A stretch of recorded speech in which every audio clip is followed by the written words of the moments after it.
Hello everyone. तो आज हम एक्सरसाइज 2A का लास्ट एग्जांपल जो कि एग्जांपल नंबर 10 है उसको सॉल्व करेंगे। तो पहले हम क्वेश्चन पढ़ते हैं। क्वेश्चन है find the value of k such that the polynomial x square minus k plus 6 into x plus 2 into 2k minus 1 has sum of its zeros equal to half of their product. ठीक है, तो इस question में हमको quadratic polynomial दिया गया है और इस क्वाड्रेटिक पोलिनोमियल में हमको k का वैल्यू फाइंड करना है। ठीक है ना, और यहाँ पे कुछ कंडीशंस दिए गए हैं। कंडीशन क्या है कि इस क्वाड्रेटिक पोलिनोमियल का जो भी सम ऑफ जीरोस होगा वो प्रोडक्ट ऑफ जीरोस का हाफ होगा। ठीक है ना, आधा होगा, हाफ होगा। तो कैसे सॉल्व करेंगे इसको ध्यान से देखेंगे। तो सॉल्यूशन देखते हैं। तो यहाँ पे जो भी पोलिनोमियल दिया गया है उसको हम कुछ मान लेते हैं, एफ एक्स, पी एक्स, जी एक्स, कुछ भी मान सकते हैं। तो यहाँ पे हम इसको पी एक्स मान रहे हैं, तो लेट पी एक्स, आप चाहो तो एफ एक्स भी मान सकते हो, let P x is equal to, और यहाँ पे याद रखेंगे ब्रैकेट में वही वेरिएबल होता है जो वेरिएबल पोलिनोमियल में यूज किया है। ठीक है, तो यहाँ पे एक्स यूज किया है इसलिए हम यहाँ पे एक्स यूज किए हैं। ठीक है, तो P x is equal to x square minus k plus 6 into x plus 2 into 2k minus 1। ठीक है, तो अब हमको k का वैल्यू फाइंड करना है और कंडीशन ये है कि सम ऑफ जीरोस जो होगा वो प्रोडक्ट ऑफ जीरोस के हाफ होगा। ठीक है, ये कंडीशन है। तो अब ध्यान से देखेंगे यहाँ पे इसको कैसे सॉल्व करेंगे। तो लिखेंगे कि अकॉर्डिंग टू क्वेश्चन, ठीक है, और इसके जीरोस को हम अल्फा और बीटा मान लेते हैं। जो भी पोलिनोमियल दिया गया है उसके जीरोस को हम पहले मान लेते हैं अल्फा और बीटा। ठीक है, दो जीरोस होंगे तो उसको हम अल्फा और बीटा मान लेते हैं। तो लिख सकते हैं कि let alpha and beta be the zeros of F x. ठीक है, चलिए अब ध्यान से देखेंगे यहाँ पे। तो क्वेश्चन में क्या दिया गया है, according to question sum of its zeros. तो सम ऑफ जीरोस क्या हो जाएगा, अल्फा प्लस बीटा। तो alpha plus beta equal to half of their product, यानी कि जो सम ऑफ जीरोस है वो प्रोडक्ट का हाफ है। तो प्रोडक्ट का हाफ क्या होगा, अल्फा इंटू बीटा, ये प्रोडक्ट ऑफ जीरोस हो गया, इसका हाफ करना है यानी 1/2 से मल्टीप्लाई करना होगा, या फिर बोल सकते हैं 2 से डिवाइड करना होगा। ठीक है, तो अब हमको सिंपली क्या करना है, अल्फा प्लस बीटा का वैल्यू फाइंड करना है और अल्फा इंटू बीटा का वैल्यू फाइंड करना है। तो यहाँ पे ये सम ऑफ जीरोस है, ये प्रोडक्ट ऑफ जीरोस है, तो हमको वही दो रिलेशनशिप जो पढ़े थे सम ऑफ जीरोस का और प्रोडक्ट ऑफ जीरोस का वही यूज करना है। ठीक है, तो वो रिलेशनशिप क्या है ध्यान से देखेंगे यहाँ पे। तो जो पहला रिलेशनशिप था वो सम ऑफ जीरोस का था।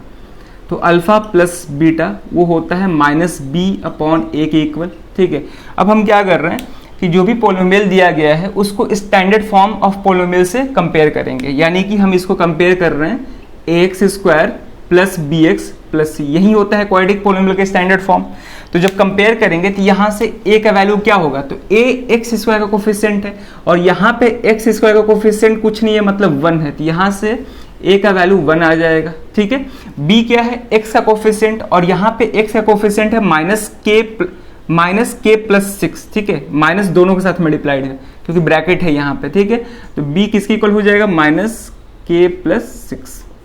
ठीक है, और c कांस्टेंट टर्म है और कांस्टेंट टर्म यहाँ पे क्या दिख रहा है हमको, 2 इंटू 2k माइनस 1। ठीक है, अब सिंपली क्या करेंगे, b की जगह पे ये वैल्यू पुट करेंगे और a की जगह पे 1 पुट कर देंगे। ठीक है, तो माइनस बी अपॉन ए, तो यहाँ से हो जाएगा माइनस b क्या है, माइनस k, ये मल्टीप्लाइड में है, इसको ऐसे लिखना होगा।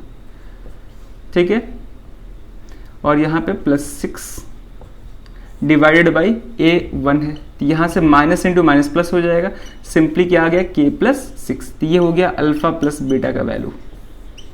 क्लियर है, चलिए अब दूसरा रिलेशनशिप है प्रोडक्ट ऑफ जीरोस का। प्रोडक्ट ऑफ जीरोस चाहिए भी, यानी कि अल्फा इंटू बीटा, वो c अपॉन ए यानी कि constant term divide by coefficient of x square equal होता है।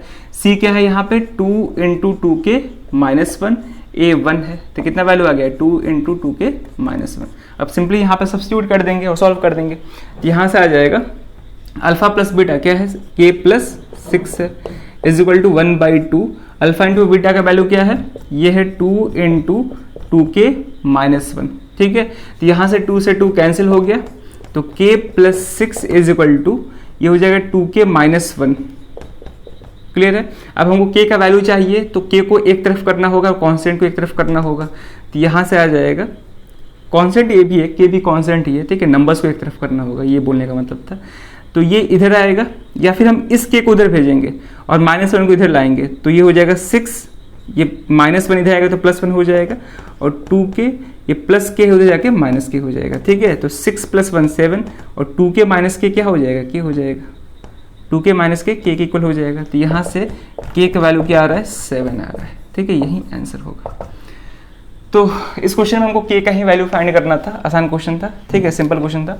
तो इस तरह से इस क्वेश्चन को सॉल्व करना था। और इसको ध्यान से समझेंगे कि जो सम ऑफ जीरोज होगा वो प्रोडक्ट ऑफ जीरोज का हाफ होगा। हाफ का मतलब 1/2 से मल्टीप्लाई करेंगे, 2 से डिवाइड करेंगे, ठीक है, बात सेम है, क्लियर है। तो इस तरह से इस क्वेश्चन को सॉल्व करना था, और ये क्वेश्चन इस एक्सरसाइज का लास्ट क्वेश्चन है। अब नेक्स्ट वीडियो से हम इस एक्सरसाइज के क्वेश्चंस को सॉल्व करेंगे, ठीक है, लास्ट एग्जांपल है, सॉरी, ठीक है, ये लास्ट एग्जांपल है।